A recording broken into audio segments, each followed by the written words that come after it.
if God is omnipotent, if God is all-knowing and all-creating, there's also no free will because He's already set into motion everything and knows everything that's going to happen with each and every one of us. It's an illusion of free will. Either way.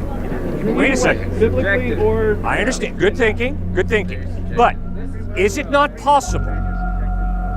Is it not possible for an all-powerful God to partially limit His power by creating you and me with a free will? Sure, but then that makes him, now he's killed because they were part of a culture, a family system, a community that was perpetrating grotesque evil.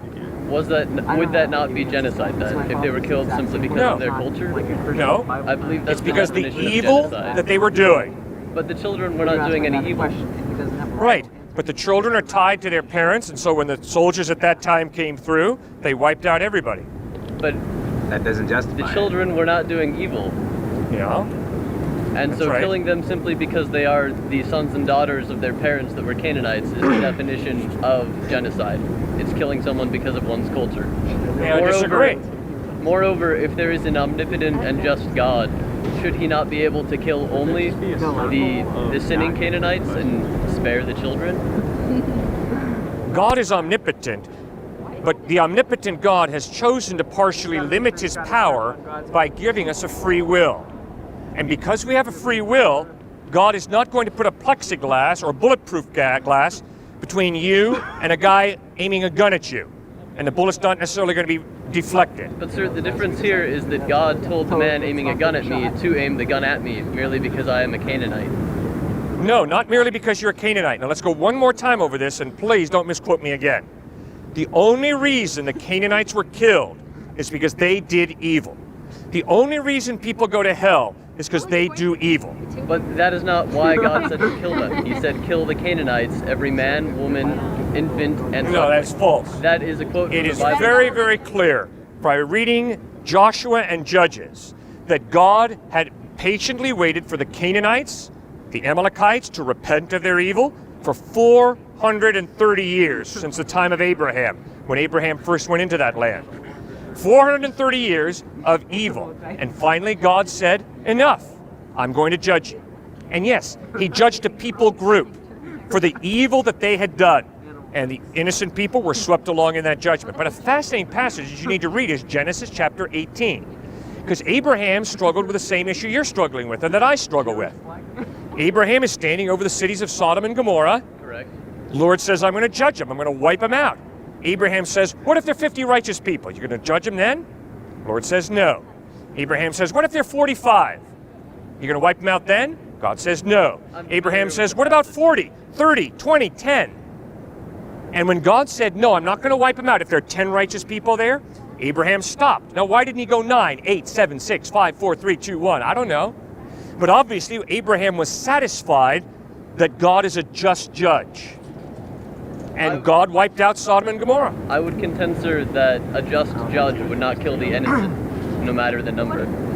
Especially an omnipotent just judge. One that has the power to spare the innocent while killing the sinners. Okay, does God have the power to prevent me from rolling my hand into a fist and sending it into His handsome face? Does God have the power to stop me? I believe that the Christian God would, if He is defined in the parameters of the Bible, yes. All right. If God has given me a free will, it means that God has chosen to freely limit His power. He's given me a hand, and because He's given me a free will, I can take out my wallet and give Him money for dinner, but I can also roll my hand into a fist and hit Him. And God is not going to force me to do either because He's given me free will. The discrepancy here is that in the Bible, and a quote from it says, that God commanded the Israelites to kill the Canaanites, man, woman, infant, and suckling. Yes. So He commanded them, against their free will, to kill the innocent as a judgment.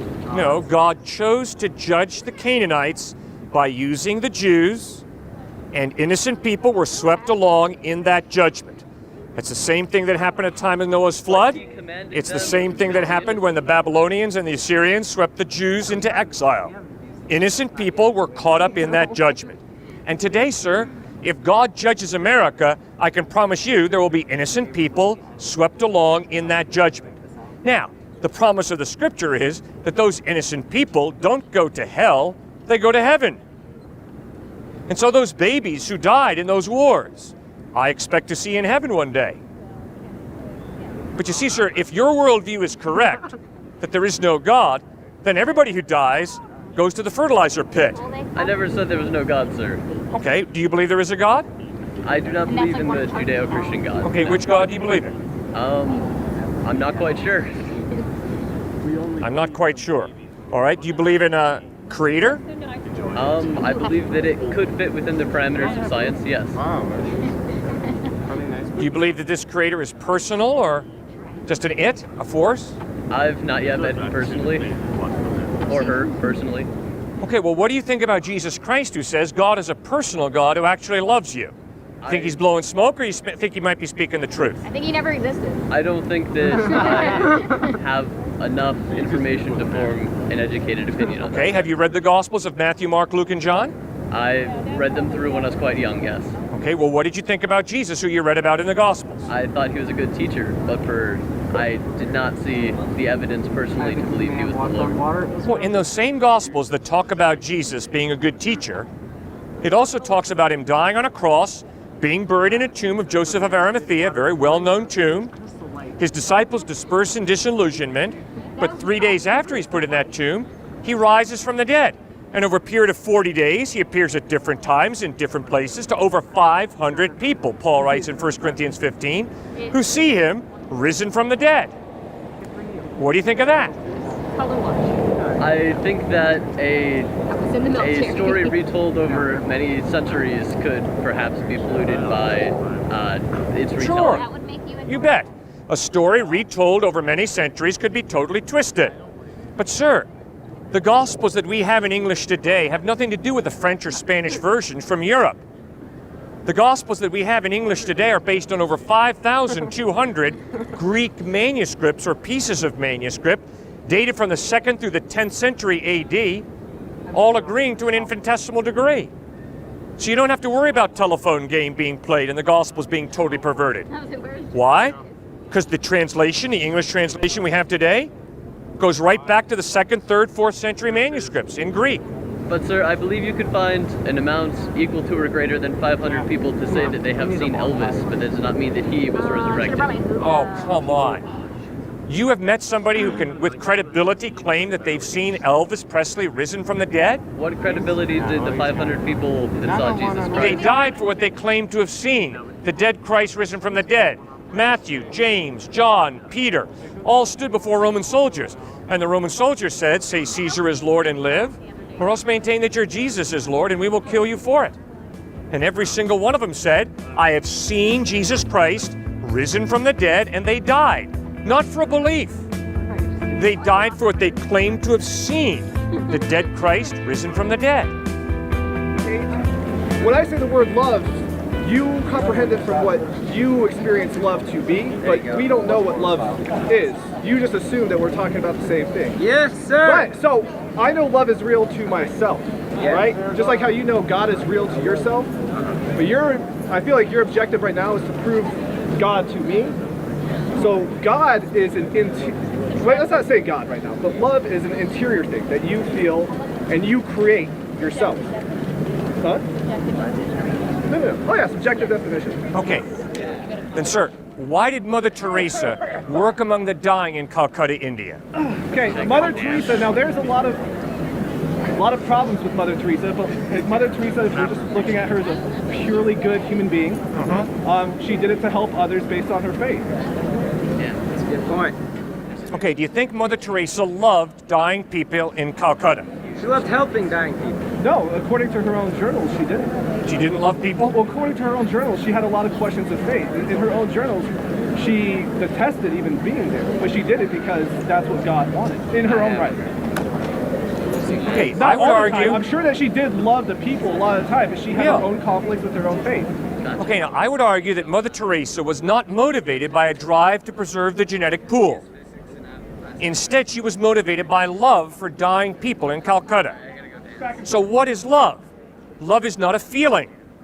Love is a free decision of the will to care, to help, another person. In your interpretation, once again. Well, how do you define love? Well, as I said, it's definable. Where are you law. getting this definition of love? From Christ, from the Bible. Well, you can't really say love from the Bible. Well, let's go from our own definitions of love, because God's version of love goes into vengeance and love.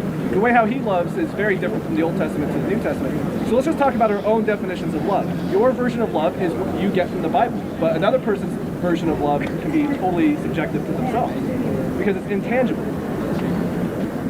Okay, great point. If there is no God, love is a subjective taste. A subjective taste is So, also a chemical remote. there's no difference between taste of I prefer broccoli to beans, or I prefer love, meaning raping a woman, versus I love helping people in Calcutta, India. It's all just taste. It's all relative, right? It's all subjective. It's all just a matter of opinion. Actually, if I may, again, Deuteronomy 27:13. But actually, no. Once again, I keep on. Sorry, a little ADD. I won't get into biblical rape and everything like that. We'll just talk about what we're at right now. If you're talking about, we all have basically a general consensus of what love might be. A general consensus of it. So, for instance, you might call a hammer your hand, but none of us are going to agree with that. You might call love raping a woman, to you that might be love, but no one else is going to agree with their versions of that, so that could be your version of love, but nobody else would really consider that. Okay, so what is love? Well, as I said, it's subjective, but most people would consider. What is it? Most people would consider, not all, but how at least we in American society would consider love a person when you care about a person more than you care about yourself. Good. You care about a person more than you care about yourself. Very good. All right, so Mother Teresa, Once again, that's a generality. all right, Mother Teresa worked among the dying in Calcutta, India, because she cared more about those people than she did about her physical comfort. And we respect that.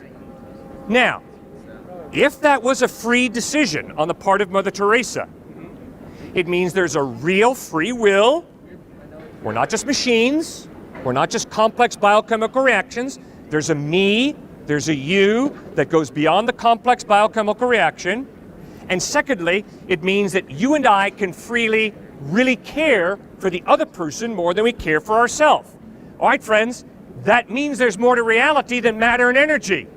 It means there's a person, a soul inside you. It's in your head. You're right. It's the only play your thinking is in your head. We agree totally. You think in your head.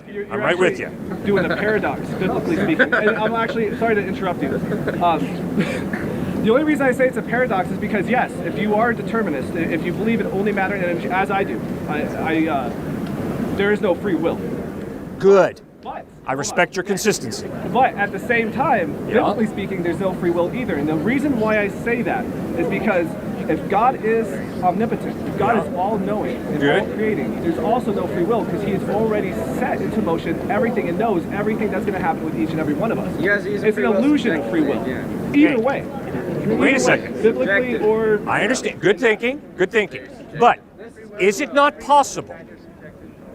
Is it not possible for an all-powerful God to partially limit his power by creating you and me with a free will? Sure, but then that makes him, now he's automatically, once he limits his power, he's not omnipotent. Okay, well then according to the Bible, that's exactly what God did.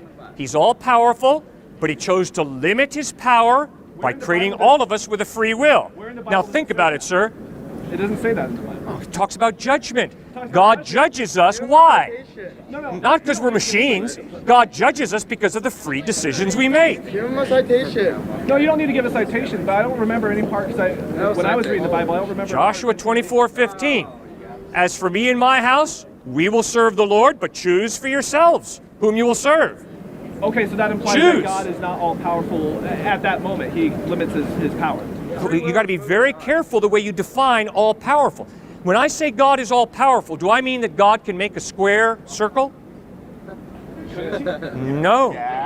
God cannot make a square circle. Yes, right? Yes, but a miracle is not illogical.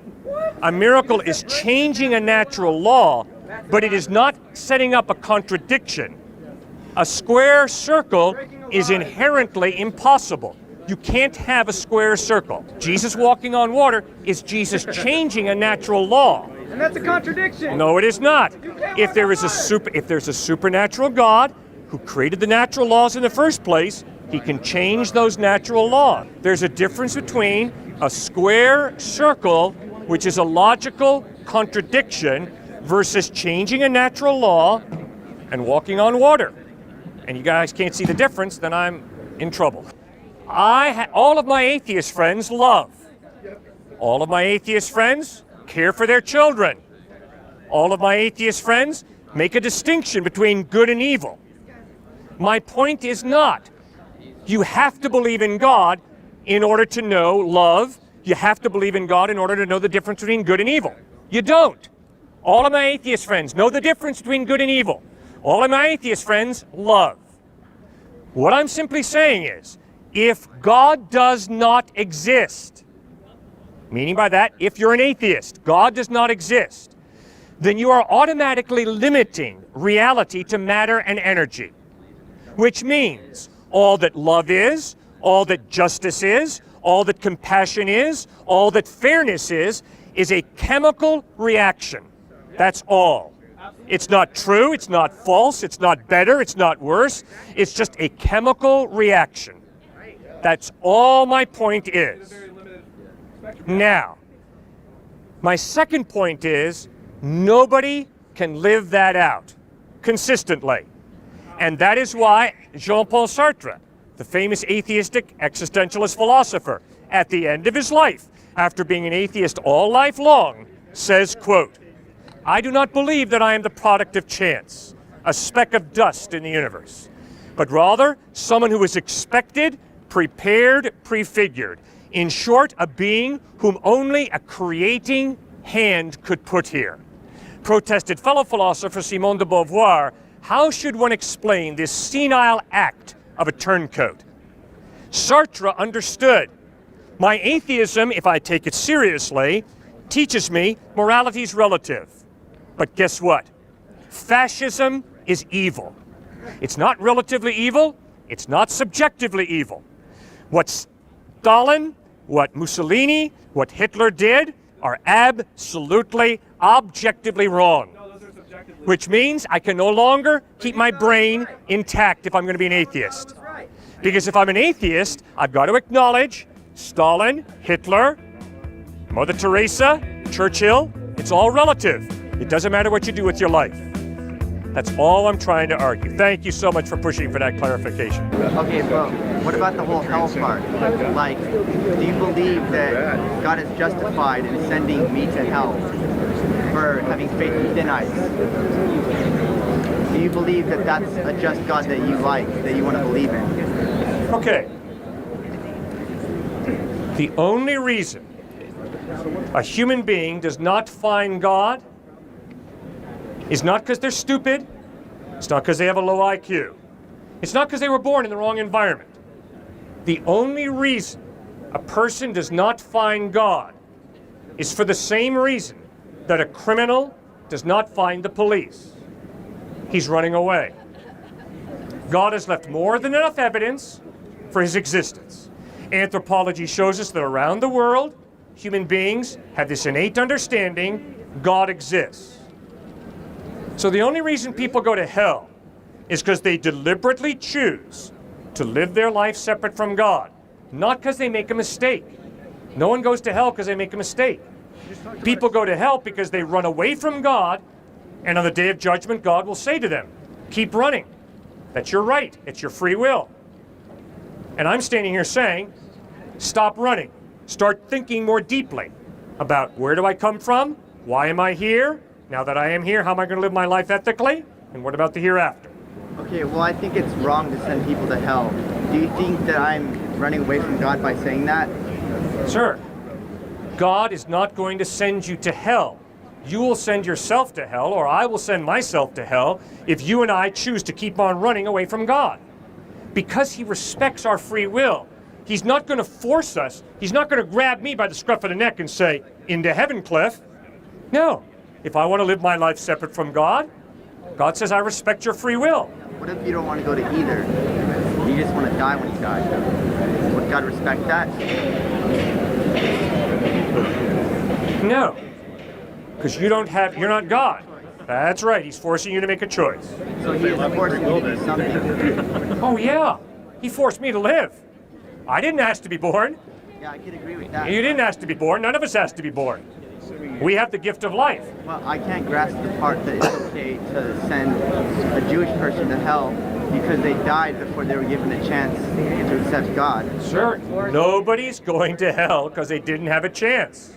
Nobody. And there are going to be a lot of Jews in heaven who never heard the word Jesus. Hebrews chapter 11 lists some of them by name. Abraham, Isaac, Jacob, Moses. They were all Jews, never heard about Jesus. But to the best of their ability, they put their faith in God. They'll be in heaven. Do you believe that I'm going to heaven or hell? Or do you believe that That's up to you, sir. That's not up to me. You have to decide. Do you need God? Do you need Christ? Or is there a better option that you're going to choose to follow? What if I never find the answer? Oh, sir. That was my first point. You will find an answer. You already have an answer. You don't dress yourself that way by accident. You don't speak in such an articulate way by accident.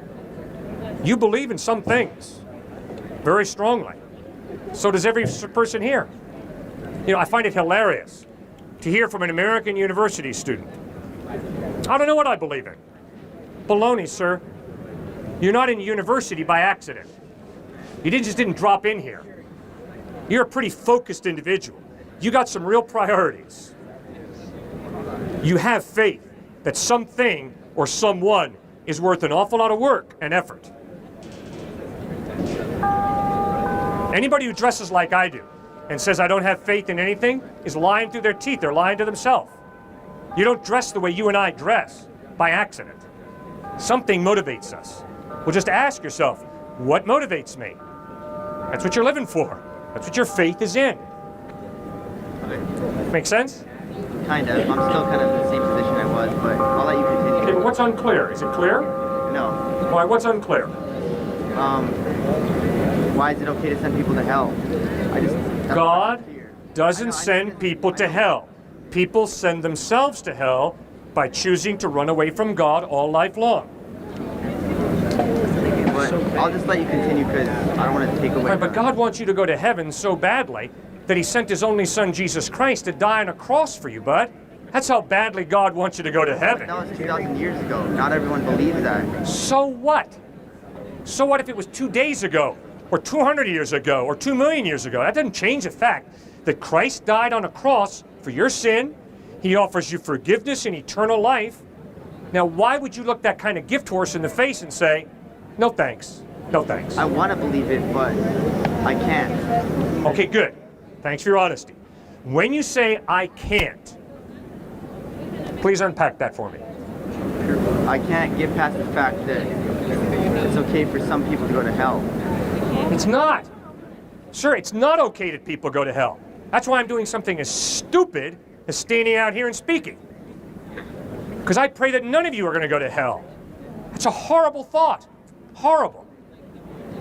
And that's why I don't accept it, because it's too horrible. Oh, but sir, you got to deal with reality. And reality has a lot of horror to it. Cancer, children dying. But that's during the lifetime. I feel like it should stop after life is done. Well, that would be nice. But we didn't create reality. Well, it God wouldn't did. be nice or bad. It would just be neither. It would just be nothing. Yeah? Because some All people right. don't want to believe that because they want to believe in heaven. Okay, all right. But They see that here's as a right. bad thing. Okay, here's the issue.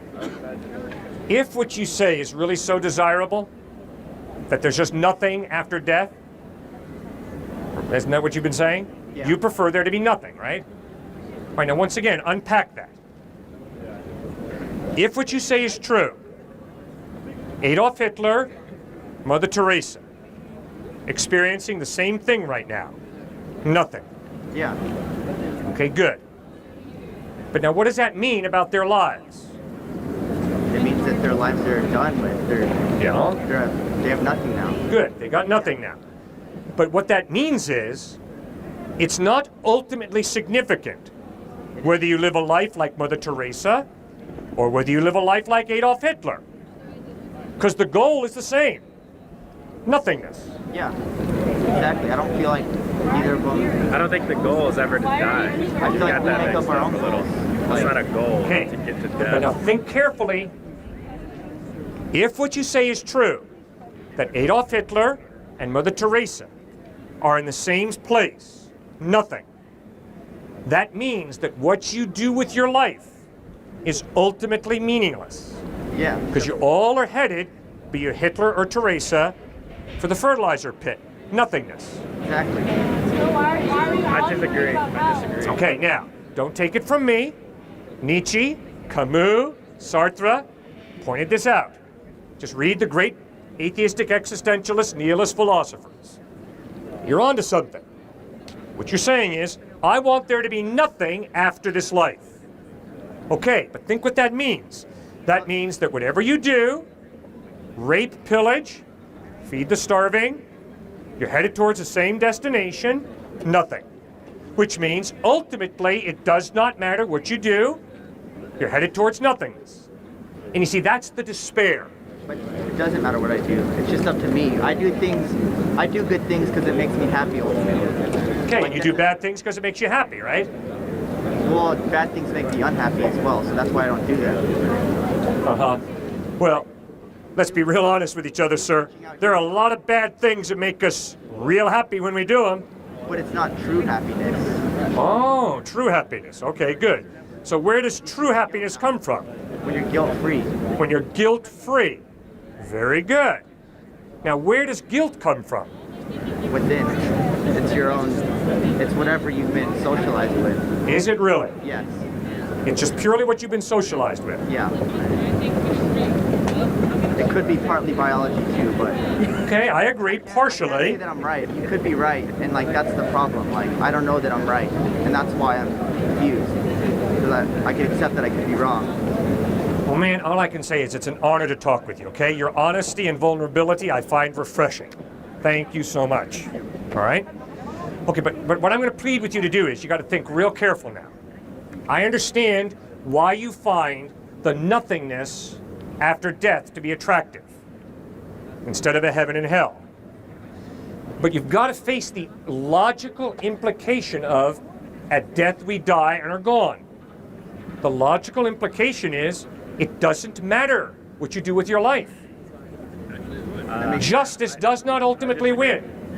Why doesn't it matter what you do with your life? Just I feel because like you're it's our gone own when you egos die. saying that Because bad if- people need to go to hell. I feel like that's our own egos saying that we need to believe that bad people are punished and that good people are rewarded. But the reality is that might not exist, and that we should just accept that it might not exist. Okay, good. Okay, now, the reason that despair is the only logical conclusion, if what you say is true, that after death there's nothing, is the following. I pull out a knife, stab him to death. I steal his money. I live my life. He's dead because I stabbed him. He goes to nothingness. 10, 20, 30, 40, 50 years from now, I die and I become nothing. Justice never wins. Goodness never wins. This innocent guy has been stabbed to death by me. He's dead, and I get 10, 20, 30, 40, 50 years of enjoying his bank account. Justice is a joke. It is. That would make Okay, sense. good. Then if justice is a joke, if goodness never ultimately wins, then life is meaningless. Because it doesn't matter whether you stab him to death or whether you feed him dinner. To say life is meaningless is to insert your own opinion. That's your It's not subjective meaningless view. or That life is meaningful. It's meaningless if neither. there's nothing It's after just- death. It's just, it is what it is. That's Okay. all it is. I would argue, reality is, if there is nothing after death, then life is meaningless. Now, subjectively, I can create my own meaning, but we're all headed towards the same fertilizer pit. We're all going to die and become nothing. Saying it's meaningless is also the same as saying it's meaningful. You're still inserting a meaning. Okay, good. Now, right there, that's epistemological nihilism. And you're being consistent. But you got to watch out. What you just said. What you just said was, it's maybe meaningless, but Maybe my meaninglessness is my meaning. See, that's based on a worldview that says reality doesn't exist. I don't really have a rational mind that can understand reality, so everything's either meaningless or it's meaningful. It just really doesn't matter. You see, I strongly disagree. I insist that if I hold back and smack you in the face, that is really wrong. Whereas if I take my wallet out and you're hungry and I give you money to get food, that is good. And because there's a difference between evil and good, it means that life does have objective meaning, not just subjective meaning, but objective meaning. That's where I lose you, though. Okay, how? When you said, when you claimed that it was true that that's objective meaning, you didn't really explain how. You Okay, just good. kind of said it was. All right, okay, here's how. You are a human being with incredible value. Why?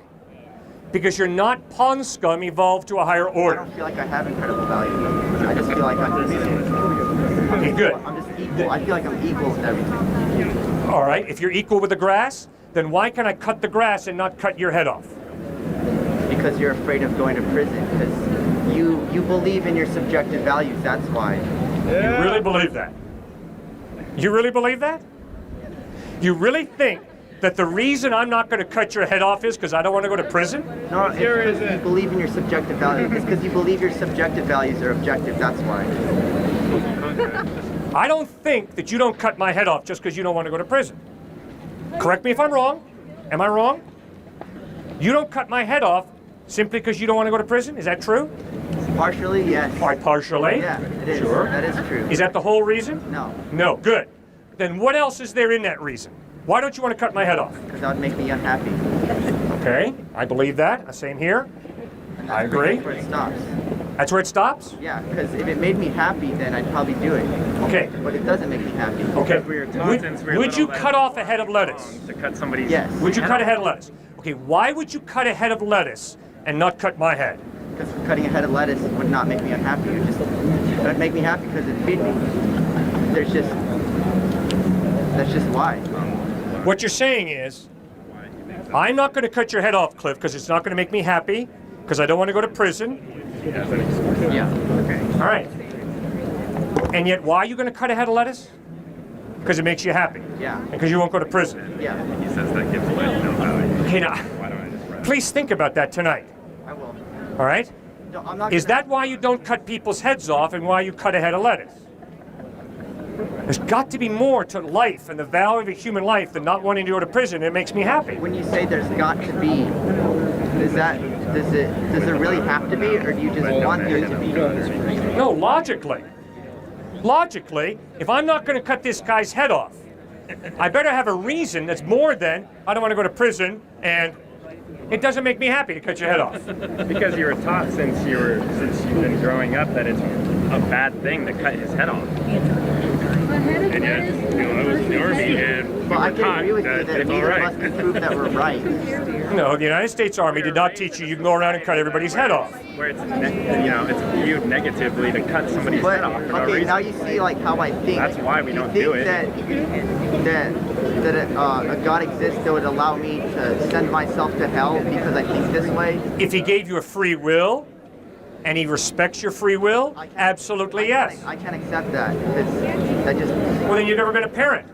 When you're a parent, you begin to understand, you better not brainwash my child. Because if you brainwash my child and take away their free will, you've stripped them of a big part of their humanness. My dad's a parent. He thinks the same way as I do. And that's probably because I think the way he does because I'm his kid and that's who I grew up with. That's where I learned to think from. Really? Yeah. So you honestly think that the only reason you believe what you really believe today is because mom and dad taught Not the you? only reason. Partially.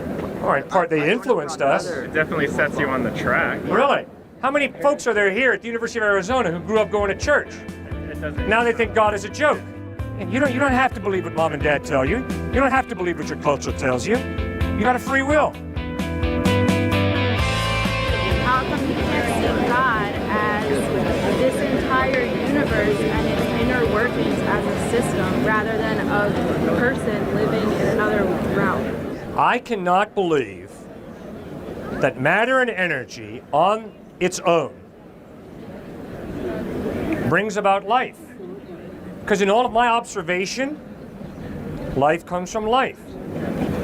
I think that at the fundamental of every single religion is the same belief. So I don't see why religion is segregating people rather than bringing them together. And I think you standing here preaching one religion is segregating people more than bringing them together. What I hear you saying is, Cliff, you want to know what truth is? Truth is, all religions are equal. Have I heard you correctly? So, you have just said the majority of humanity is wrong. Yeah, if they're practicing a religion and not looking at everything else in a objective way. Like, if you're not taking everyone's beliefs into consideration and thinking that one belief is the right way, then yeah, you're making things worse rather than making things better. But don't you see that's exactly what you're doing? No, You are saying all the Muslims, all the Jews, and all the Christians are wrong because they think there's one true creator God. As a follower of Christ, I have no option but to be tolerant, because I worship a man who, as he's dying on a cross, prays for those who nailed him to the cross. Father, forgive them, for they know not what they do. So I can promise you, if you and I are serious about following Jesus Christ, we will respect every single human being on the face of the planet, and we will obey Christ, who didn't just say, you scratch my back, I'll scratch your back. No, he said, love your enemy. Forgive those who harm you. That is true tolerance.